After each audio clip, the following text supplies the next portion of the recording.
Good morning, everyone. Happy Saturday. Thanks for joining us this morning. We are here with Kat, not Kate, Davino with the Down Syndrome Association and attorney Melissa Donovan. So if you're joining us for the first time, we're glad you're here. Your cameras and your microphones are muted, so we can't see you and we can't hear you, but we know you're there.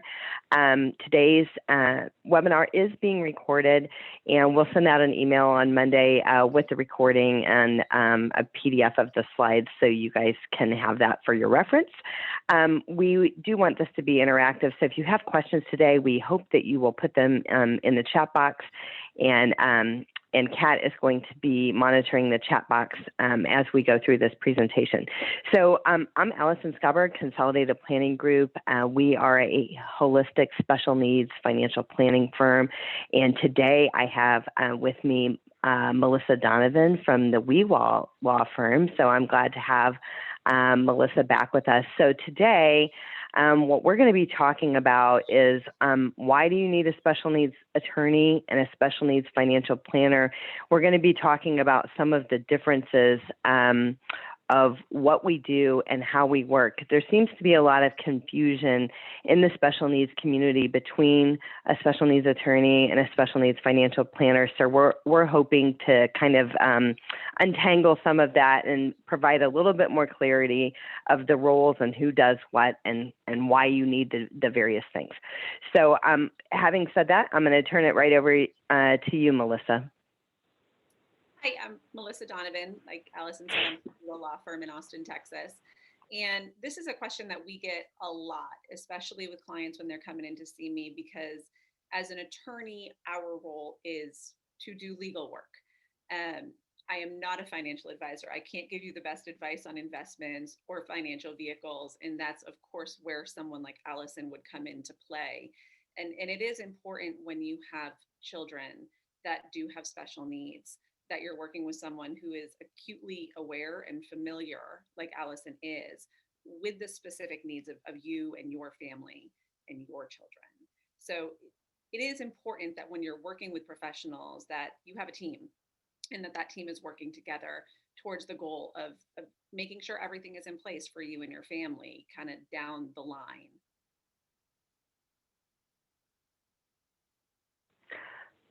One thing that that I think that I really refer to a lot is when you have a specialized situation, you need a specialist.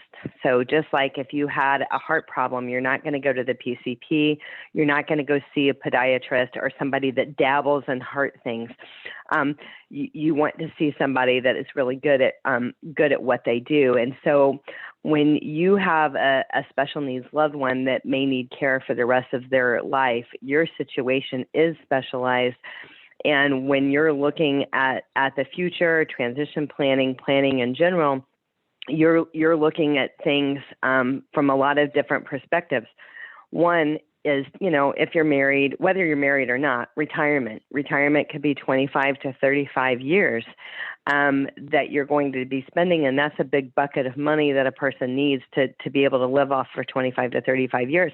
But when you have a special needs loved one that's going to need care for the rest of their life, it's like a second or a third bucket, of retirement. So early planning and making sure that you have, things in the right bucket is definitely important. Absolutely. Now, sometimes people get a little bit confused on, what does the lawyer actually do? What does the financial advisor actually do? Sometimes that also includes, for some of my clients, what does my accountant actually do? Why do I need all of these different professionals? The essence of working with an attorney is that our job is to provide legal advice and prepare legal documents, legal planning, that legally speaking, you can only do if you have your license to practice law. So to kind of give you some ideas, as an attorney, it's my job, yes, to prepare legal documents, things like trusts and wills and special needs trusts in particular. It's my job if someone needs to go to court to represent someone trying to get guardianship, preparing those cases, trying those cases. That's kind of the essence of being a lawyer.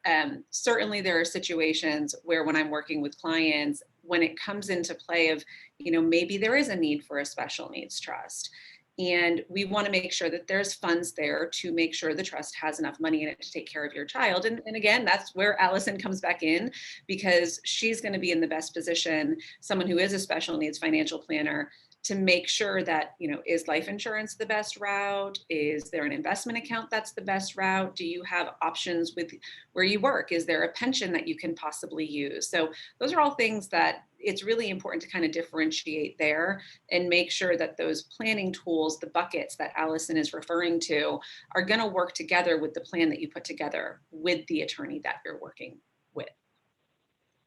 Yeah, I summarize that and I say that that you guys are the paper and the paper, the legal documents, and we're the money. And so you have to have both. Okay, so without the legal documents, without a special needs trust, without guardianship, I mean, basically, you don't have any of the tools that you need in the transition process, and you have to have that. But once you have, a special needs trust, for instance, the funding matters.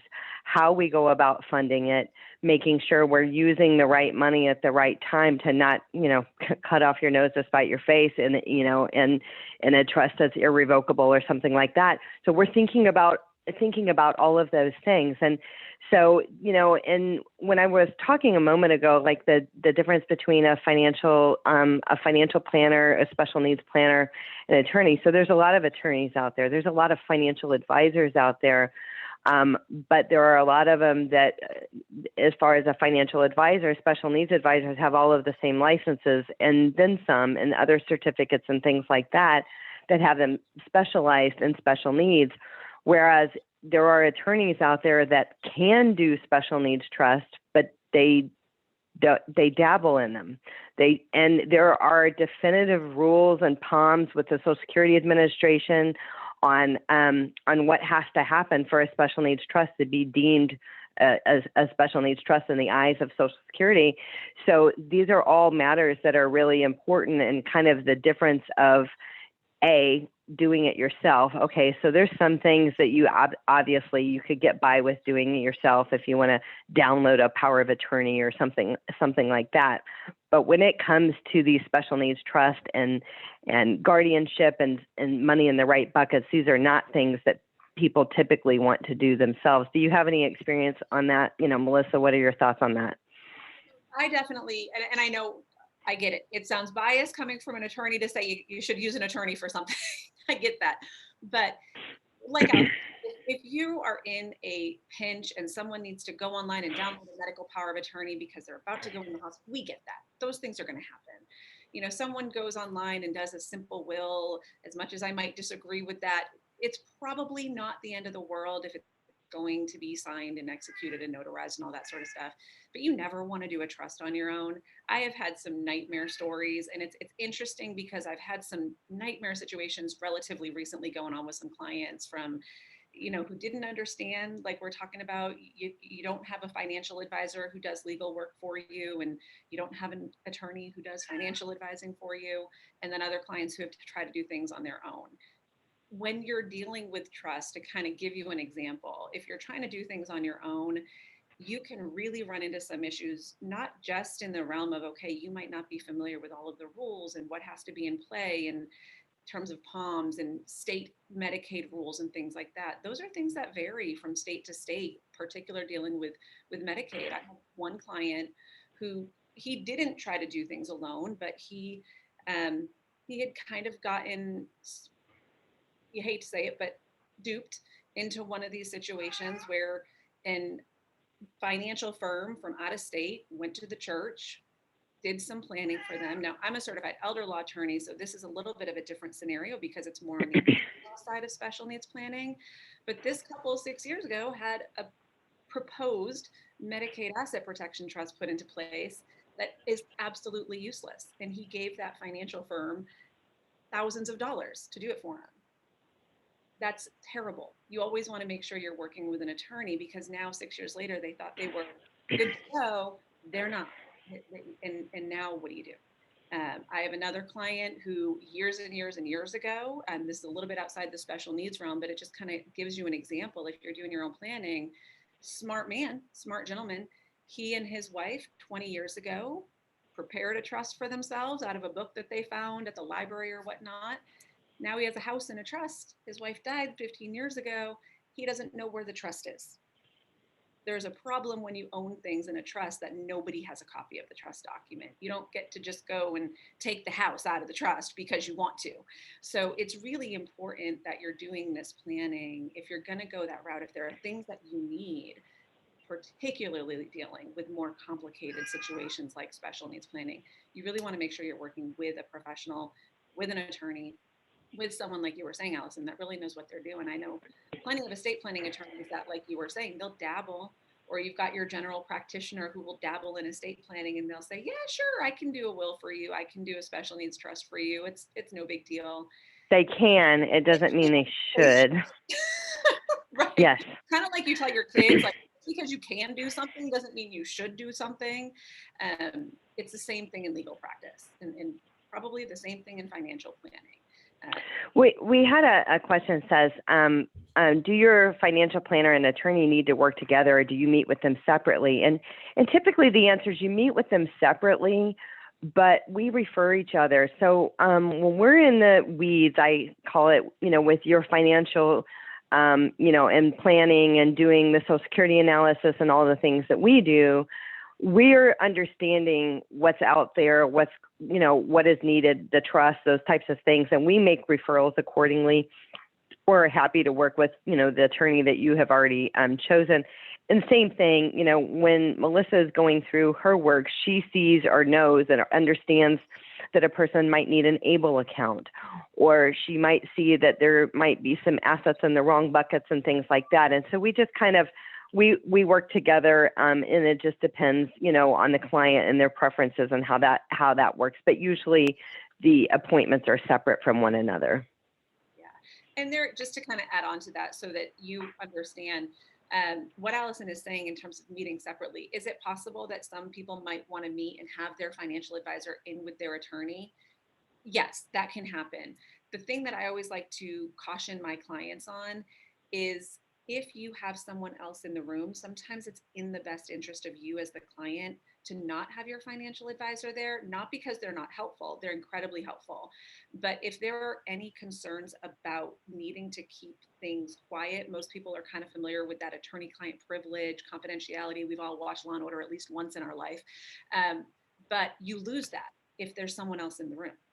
So there might be a situation where that doesn't matter to a family, and it's really important that Allison's there, that the financial advisor's there, and that's fine. They understand if someone calls into court later on down the road and questions this plan, I might not have that confidentiality with my attorney, but I'm not that worried about it.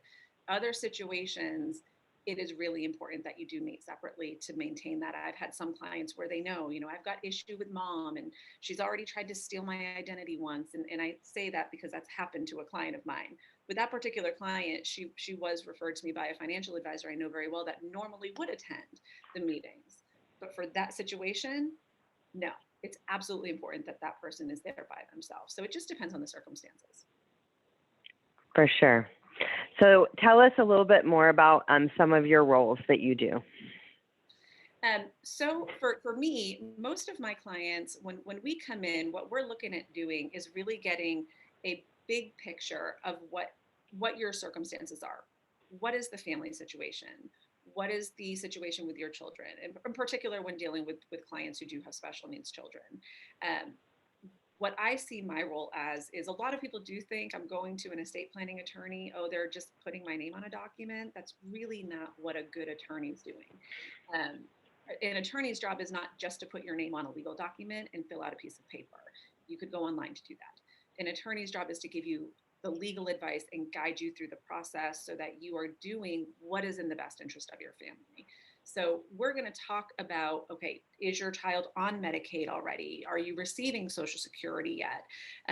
As your child's getting older, maybe I have a client who has a 5-year-old and we're not dealing with any benefits right now, but we want to look at, okay, big picture going down the line, what do we need to get in place estate planning wise? A lot of my clients have concerns about guardianship, and we want to talk about that, but it's important to kind of talk through things in the right timing. We're going to provide advice on some of the programs that are available depending upon the situations. We're going to provide advice on there's, what kind of special needs trust do we need? Do we have a situation where we're maybe concerned about benefits, but there's a high likelihood that my child might turn 18 and not need Medicaid, not need Social Security? We're going to walk our clients through, okay, you have this range of options. We can go really, really strict. We can have more flexibility. We have every step in between.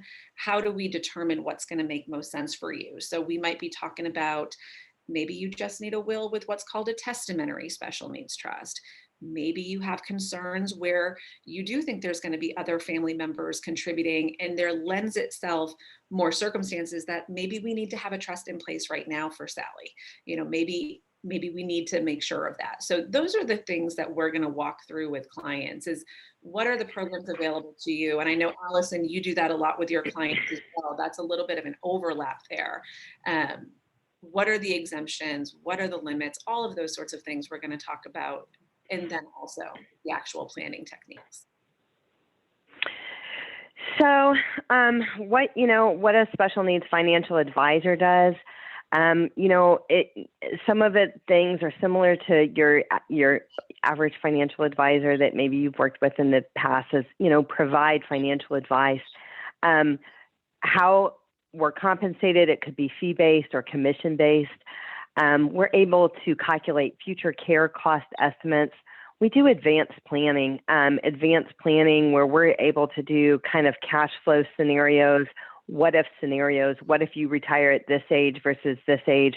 We also, because we are certified as a Social Security advisor, we have a specialized software that focuses for families that have a disabled child and would be eligible for childhood disability benefits. You may have heard them referred to as a DAC, a disabled adult child, but they've kind of switched over their terminology. But the software determines when is the best strategy for turning on your Social Security to maximize the benefits that your child might get, or also any other, non-working spouse or spouse that might be drawing off of your benefits as well. So we definitely do those advanced planning calculations, but the big thing is the future care cost estimate. So if you have a child that's going to need care for the rest of their life, those future care cost estimates, what does it look like? How much does it cost? And then benchmarking that against your assets, your retirement assets. What do you need in retirement? How long are you going to need that? What's left over? Is there a deficit? And how do we close the gap is basically how we kind of get there. So we also do assessments of your current assets and forecast, your ability to retire and pay for future care. But honestly, I think the biggest picture is that it's completely holistic. So we want to understand the planning that you've done so far. A good advisor is not here to rain on any good relationships that you already have in place or any of the good planning that you've already done. That's foundational for the future. Most people don't have all of their financial house in order overnight. It's over a period of years and savings and things like that. So we build on that foundation.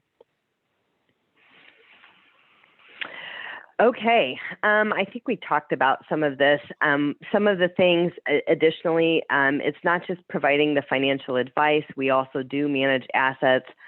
We do a needs analysis for protection plans and risk management. We're able to assess things that you have, like possibly through your employers. Sometimes group benefits through employers are pretty awesome. They might have long-term care, long-term disability, life insurance super cheap. And these are things that I like to refer to as gravy. It's, kind of above and beyond, because most of those things quit when you quit, retire, get fired, or go on disability. But it is a cheap way to cover a large need and kind of fill in some of the gaps that you might have. We're able to talk to you about and explain an ABLE account under the 529A. And ABLE accounts are one place that you can have money that is not going to be accounted against your loved one, as far as the asset count for SSI and Medicaid. So an ABLE account, Melissa's mentioned a couple of times the special needs trust and the first party, third party. We have whole webinars on that. Melissa will be coming back with us to talk more about those first party and third party special needs trust. But basically, those are the two places that your special needs loved one can have money. Those are the buckets, the ABLE account and the first party and the third party special needs trust. And understanding those two different types of trust and when you need which and why you may or may not need both is pretty important. But we do a lot of advocacy and resource sharing and referrals. We're very networked in the special needs community, and it gives me great pleasure. I was chatting with Melissa before this started. I have 4 kids. I have 2 with special needs, and I've got one that's 21 and one that's 17 and a half going on 26. So we're doing the transitioning, and we've done the transitioning. And I think the resources along the way, as you're going through this journey, our journey is not easy. And I was kind of said it tongue in cheek a little while ago. We're either doing really, really good at my house, or the wheels are off the bus and they're rolling backwards. So there's no in betweens. But my point is sometimes our life is a little bit harder than others, and sharing these resources and, sharing other agencies or other organizations that might make your journey in transition, your journey with special needs a little bit easier. We definitely try to do that. Okay, I'm going to turn this back over to you. So like Allison was just saying, it is one of those things where it's important that people understand, the good thing about this community is that there's a lot of people out there willing and able to help you. I've worked in several different areas of law. I've worked with lots of different types of financial advisors. And if there's one thing I can say about the special needs community is that you will never find a more willing and able to jump in, help, and give you the advice that you need. It's a pretty wonderful community. And, when dealing with these, like we were saying earlier, when dealing with different professionals, the people that are there to help you, it is a team effort. In a lot of things in life are a team effort, but it is important that you're working with people, and that when you're doing your planning and you're putting your plan together financially, legally, all of that stuff moving into the future, that you do have people you trust, that they work well together, that they're going to share information. And that's something, like I was saying, in my experience, in the time, in the years I've been working with this community, everybody is willing and able to do that. And it's a pretty special thing to be part of. I don't know if you have any additions on that, Allison. Well, sure. I was just gonna say that I think that both of us find that this is something that people put off. Okay, because it's like, if you're not nuanced in this is not what you do for your living, and your life is chaos on a good day anyway. And it's like the things that I know I need to do, but I put on the shelf and I'm going to get to it, but then life happens and I put it aside. And so what I would say is you're here today on a Saturday. So yay you for being here to kind of learn a little bit more about that. But also, it's not about looking back. I hear people, they'll call and say, oh my gosh, I would be embarrassed for you to know what I haven't done, or I need everything, or, and I've kind of, met people all along the way where they've done some planning, they've done extensive planning, or maybe they haven't looked at it in the last 15 years. No matter where you are, it's not about looking back. It's about looking forward. I think sometimes people put it on the back burner because they think that they can't afford it. They can't afford whatever the cost would be to set up a special needs trust, or trying to gain an understanding of, what it might cost for guardianship and things like that. And it's true, it does cost money to set those things up. But when it comes to the financial side, the time is now. So you don't have to be a millionaire to get started, or to pick up where you left off. It's just kind of, getting an assessment of where you are and where you're going. It's going to matter because, again, when we're looking at 25 to 35 years, so if you're married, husband and wife, 25 to 35 years in retirement, you've got a child that has care needs for the rest of their life, that could be another 25 to 35 years right there. So planning wisely, the difference of 10 years or the difference of 15 years is going to make a difference in you reaching your goals and your plan, for sure. So today, we've kind of talked about a lot of things. We didn't go deep and wide on guardianship or special needs trust, but I think the burning question always is, and I'm just going to ask Melissa, can you give a range? So if we've got families that are thinking about guardianship, let's talk about a non-contested guardianship, a range of about how much they should plan budget-wise for guardianship, and also a range for special needs trust, please. Well, in my experience, we're in the Austin area, so things might be slightly different, but in my experience, they're pretty similar. Houston area, Austin area, Dallas area. You're probably going to be looking on a guardianship, depending upon what type of guardianship is needed. Sometimes people can get away. So for those of you who are listening, there are two types of guardianship. There's essentially a guardian where you are the custodial guardian. You continue to act as a parent is what I essentially explain to my clients. That's your guardian of the person. And then there's a guardian of the estate, which is if your child does have money in their name, you need to have a secondary guardianship, which allows you to manage the money. So depending upon the circumstances, you could be looking anywhere between $5,000 and $10,000 on a guardianship in most major metro areas. In terms of special needs planning and trusts and things like that, you're probably looking somewhere between 3 and 6, depending on the situation, in my experience with most attorneys, again, in those major metropolitan areas here. For sure. So these are some things, I mean, we hit on some of these things. These are some things that should be on your special needs planning radar as you're thinking about these things. Right now for SSI and Medicaid, when they're looking, we have basically entire webinars on every single one of these topics on our YouTube channel, which we'll share in a moment. But for SSI and Medicaid, many of you, maybe your kids have never qualified for SSI and Medicaid. They've been under 18. You make too much money. You have too much assets. They've been denied. Once they turn 18, it's based off of their assets, not yours. And the number's $2,000. Okay, so $2,000, no more than $2,000 in their name, or they're going to get denied for SSI and Medicaid. Anything above the $2,000 should be in an able account or special needs trust. So that's why you might need those things.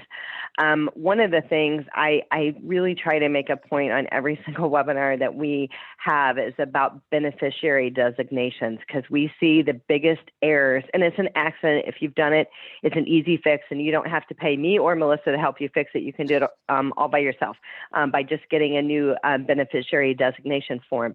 But oftentimes what happens, we see families do this. They have life insurance, and for instance, I'm married, and if I die, my spouse is going to get the money. And if I die and my spouse is already dead and gone, then that's easy. I'm going to divide the money equally amongst my children.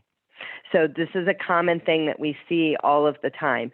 And the reason it's wrong for your special needs child is because if we leave money outright to them as opposed to that special needs trust, then basically it's going to disqualify them from SSI and Medicaid unless you get a court order to get it moved to a first party special needs trust where there's a Medicaid payback, right, Melissa?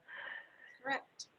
Yeah. So this is an issue. And also with minors, tell us about minors, Melissa. Like, so when a person leaves a minor beneficiary, not special needs, we're just talking about children. Tell us about that disaster. So this is something that does happen a lot. And people think I'm going to have to change it because I have a special needs child, even if someone didn't have a special needs child. If you have a minor child, you never want to designate a minor, whether it's your child. Like, I don't have children. I've got lots of nieces and nephews, and I love them dearly. If you have a minor, most people think, well, if it's going to the minor, if there's still a minor, the parent's going to get it. That's not how it works. If you have a minor, it will cause an additional court proceeding here in Texas, where you're going to have a guardian of the estate appointed, because now there's some cash coming into this 12-year-olds, 5-year-olds, 13-year-olds hands. So it's really important that you're not ever designating, Sally, Johnny, and Jimmy, 1/3, 1/3, 1/3, when they're under the age of 18. To be honest, I wouldn't really recommend naming anyone under the age of maybe 25, but that's a personal opinion. You always want to make sure that you have a plan in place for any of your children where you can say, it's definitely not going to cause this guardianship situation. I'm going to have even just a testamentary trust. A testamentary trust just means that it's created within your will, within your revocable living trust. It's a trust that comes out after you have passed away. And then that way you can designate that. And then that way you're not causing an additional court proceeding. And you're also not risking that the money is going to go into the hands of an 18-year-old the minute they turn 18 because they're 18. That's a horrible idea. That's why I say I don't really recommend giving money outright to anybody under the age of 25. I don't know about you. I tend to float even older than that. The older I get, the older that age gets, kind of a thing. But if you have a testamentary trust, you can say it's going to be managed by my sister until my child turns 26, 27, 30, and then they can do what they want with it. So so we throw these terms around and we're used to them, the testamentary trust and things like that. So basically, and you may have heard of it, you may not have, but basically having a will and having the testamentary trust is kind of another way to set it up pretty much the right way. And it's a cheaper way than having the trust set up right now. So if you can get by with not having a trust set up right now, then basically that's a good idea. Now, where this does not work is if you have affluent parents or grandparents that might be leaving your special needs child a large sum of money, then your testamentary trust starting upon your death isn't going to work because the money is going to come upon their death, right? So in that regard, they would have to have a special needs trust. So do they have to if their parent is doing? Well, they don't have to, but it's ideal. But it's an ideal situation, because otherwise what you're going to end up with is if you've got affluent grandparents who are going to leave money to your child, and you've got your own money, and then maybe you've also got auntie or uncle who's going to leave them money. If you don't have one bucket for all of that money to go into in one situation, so a standalone special needs trust, a trust you've created for your child that's going to be in place while you're still alive, if you don't do that, then you're going to have special needs trust from grandma and special needs trust from auntie and special needs trust from mom and dad. And you're going to have 3 different trusts in play when all of you have passed away for this one child. And all that really does is cause extra fees to be mounted on by the trust company or the tax returns and the accountants. So it's always better if you can have one plan that it all kind of flows together into one situation. Another thing that we have on the screen that I just want to bring up, I hope nobody on here today is in a divorce situation, thinking about divorce or divorce, getting child support, what have you. But in the event that you are, another key thing as your children are transitioning and kind of crossing over that age 18, in the state of Texas, in a lot of divorce situations with special needs children, the child support will continue. I didn't say all, I'm not the judge, but a lot of child support does continue post age 18 for special needs kids. So this is a problem. This can become a problem for SSI and Medicaid, as it is kind of imputed as income to your special needs child once they turn 18. So Melissa, tell them what needs to happen as far as child support that's happening post age 18 for special needs kids. Yeah, so when you have that situation, you always are going to have that first party trust in place. So a lot of people think, well, with child support, it's going to this ex-spouse. It's theirs. It's not. Once your child is 18, it's your child's money. So that money is now income to that child. And if that money is going to direct them over the limits that they can have, it's going to knock them off of their benefit. So you have to make sure, and this is something that your divorce attorney should also be paying attention to as well. But they don't. Most attorneys for divorce are not special needs, so they're not necessarily nuanced in SSI and Medicaid. It's not that they're not great, they just don't deal with this every day in their practice. And it is another thing, just like Allison and myself, where you can find family law attorneys who do know this stuff. They're not special needs attorneys, but they have attended the CEs and they are a little bit more well-versed in this. And if you're going through that situation, again, wouldn't hope that on anyone. But again, another thing to look for, if I'm looking for an attorney that's a family law attorney, look for one who has some knowledge level. in dealing with special needs families. So, but essentially what's going to need to happen is that when that divorce decree is put in place, it should be directing that those child support payments are made to a first party trust, which would then need to be prepared. Usually the family law attorney is not going to be the one to actually prepare the trust. They're going to refer you out to an attorney like myself who does that kind of work. And they, again, just like with Allison and myself, they work together to make sure everything gets situated properly, but it can't be giving the money to the ex-spouse, and it can't be giving the money to your child because you don't want to risk them losing their benefits. And that's what that So let's say they're not in that divorce situation right now. They already have their child support decree, and so if I'm already getting child support, I know I'm going to get it, post 18. What are the right steps? Because, there's a rumor, and it's not true, that you can just do it yourself kind of with the AG and kind of just set up a special needs trust account and change the bank account and that kind of stuff. So if I already have an order, what do I need to do? Say I have an agreeable ex-spouse that's more than willing. Is this just something an attorney writes up and the judge signs off on, or what happens? So once the special needs trust is in place, so you're gonna find an attorney that can help you with that first party special needs trust. Now, with the first party special needs trust, once it's in place, it's not as though you can just do it and then kind of set it, as they say. Once the trust is in place, and you may be the trustee of that trust, and that's okay. But you do have to notify Medicaid. You have to notify Social Security. They have to approve those trusts. It's not as though I've just done a trust and I'm going to put it aside in a bookcase and no one else needs to know about it. When you're receiving those Social Security and Medicaid benefits, the Medicaid and Social Security office is required to see those trusts, and they're going to do a final approval or disapproval, which is why it's not a do-it-yourself thing, because there are very particular scenarios, very particular rules that need to be followed. And if you don't do it correctly, Social Security, in reviewing the trust, is going to come back to you and say, sorry, not good enough. You lose benefits until you fix it. You don't want that to happen. We've actually seen a few horrible cases where it took the Social Security Administration a number of years to catch up with the fact that the child support wasn't being counted. So basically what happened is the family got a letter basically saying that they owed, $80,000 or something insane, which they technically did owe it.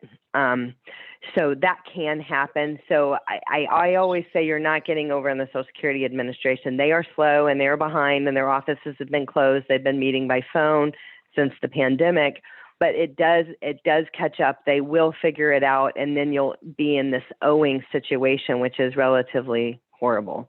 So, if you didn't know, like you just learned this today, and you're in that situation and you're getting SSI and Medicaid, and you're also getting child support, get your special needs trust, get the child support redirected. You can work with the attorney to figure out if they can do it backwards. I don't know if they can or not, but then you're going to also have to notify the Social Security Administration so they can recalculate and figure out and fix whatever they need to fix. But don't let it go on, because you'll get a huge bill from them. Because this always comes up, and we're kind of at the tail end here. When it comes to guardianship, we have weekly things on this: guardianship, power of attorney, healthcare power of attorney, supported decision making.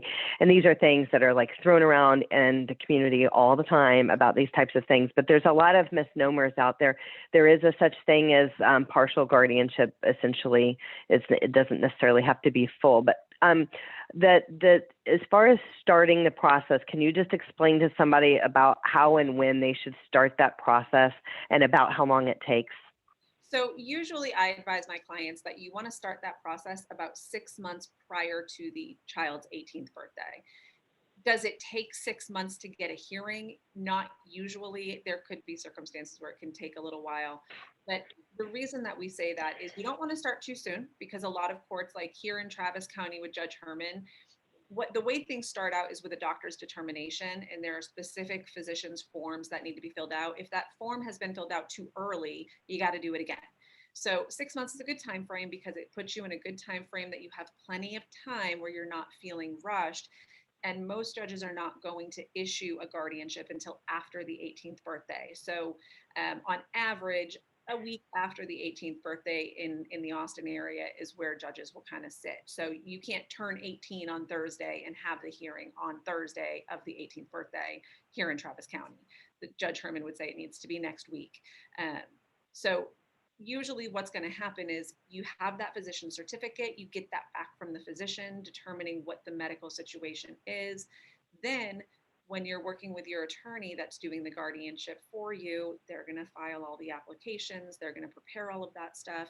Once the application goes to the court's going to appoint what's called an attorney ad litem.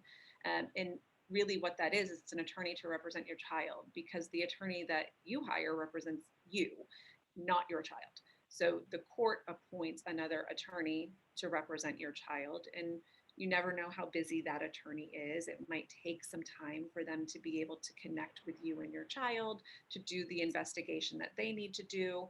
So if you give yourself 6 months lead time, you're giving yourself plenty of time where you're not contacting the attorney 3 weeks before your child's 18th birthday when there's something really important coming up and then going, oh no, I can't do what I have to do because my child turned 18 and we're still waiting on the ad litem to come and meet with my child, or we're still waiting on the court to be able to set the hearing. So when you start 6 months in advance, you're giving yourself plenty of lead time to not feel rushed, and you're not going to hopefully run into those emergencies. So what if I'm late to the party and my kid's 26? Can I still get guardianship? If they need it, yes, you can. Okay. So I want to ask that. And then the other thing is, are you, able to have conversations with people about like the different options and what might be best? Because honestly, every single week, we have multiple calls of people basically saying, my child is high functioning, or they might be a little immature for their age, but I'm still hopeful and optimistic. He's not there yet, but he's moving in the right direction. So when people are having questions and doubts of what might be right for them, you can walk them through this? Those are conversations I have all the time. I can't tell you, and actually probably you would understand because it probably happens with you when you talk to clients too, Allison, but so many people have heard and been kind of leaned in on that everybody needs a guardianship. And if you've got a child with autism, you need to have a guardianship. Not everybody needs a guardianship. I work with a lot of families, especially on the autism spectrum, where there seems to be this thing where everybody thinks they need a guardianship, but so many kids with autism are functioning well enough that you can do things like a financial power of attorney. You can do what's called a supported decision-making agreement.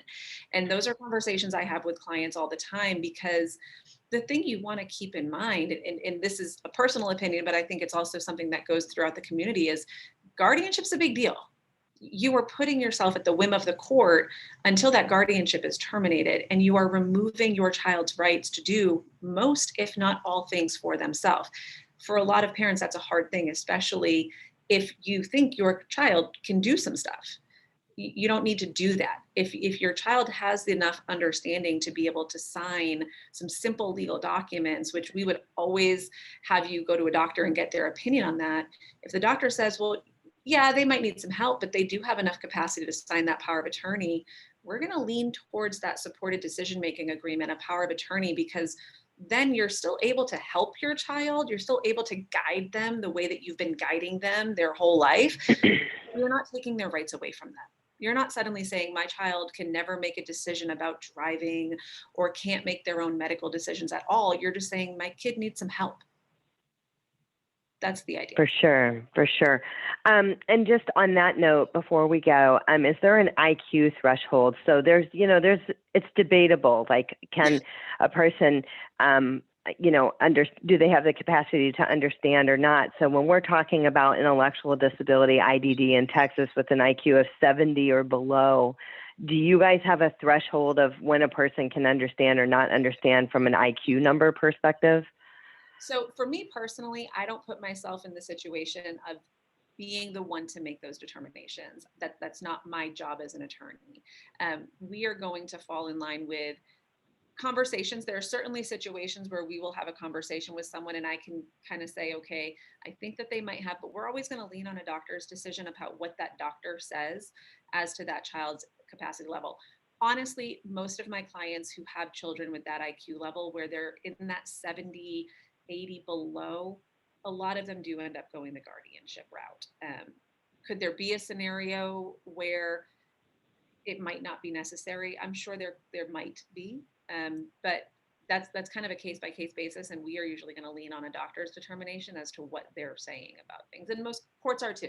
Courts are going to lean on that as well. For sure. Well, thank you for sharing that.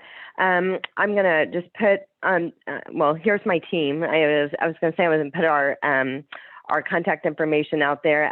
We work on a collaborative team at Consolidated Planning Group, and it's just important for me to share that Consolidated Planning Group just isn't Allison Schaberg. We have an awesome team behind us, so I just wanted to share that. And then the contact information for both Melissa and myself. We're happy to talk to you about your unique situation and kind of where you're at in the process, kind of what you're thinking. We know, we know that the transition steps are a lot. You've got so much on your plate, and it's like these kids start high school and you think you have all this time, right? And then it flies by, and then everybody, like every other word out of everybody's mouth is transition. It's transition in healthcare and financial and legal and transition programs. And oh my gosh, it's so much. But we hope to take some of that off of your plate and make it a little bit easier for you as you kind of go through this process. Again, today's recording has been recorded, and we are going to send that out to you. There will be the contact information for both of us, linked to the recording, and also our YouTube channel. I think we mentioned that. We've got all of these videos on these other topics that might be relevant to you and your unique situation. There's all kinds of them out there about transitioning in college and different things like that for neurodiverse teens. We got a lot of awesome ones coming up in the month of October. So, check out the invites for that. Thanks for taking time to be with us today on your busy Saturday, everyone. Melissa, thank you for joining us. And Kat, not Kate, we're always happy to be back with the Down Syndrome Association. Kat, why don't you talk about the Buddy Walk that's coming up? I know we're excited about it, so definitely want you to talk about it.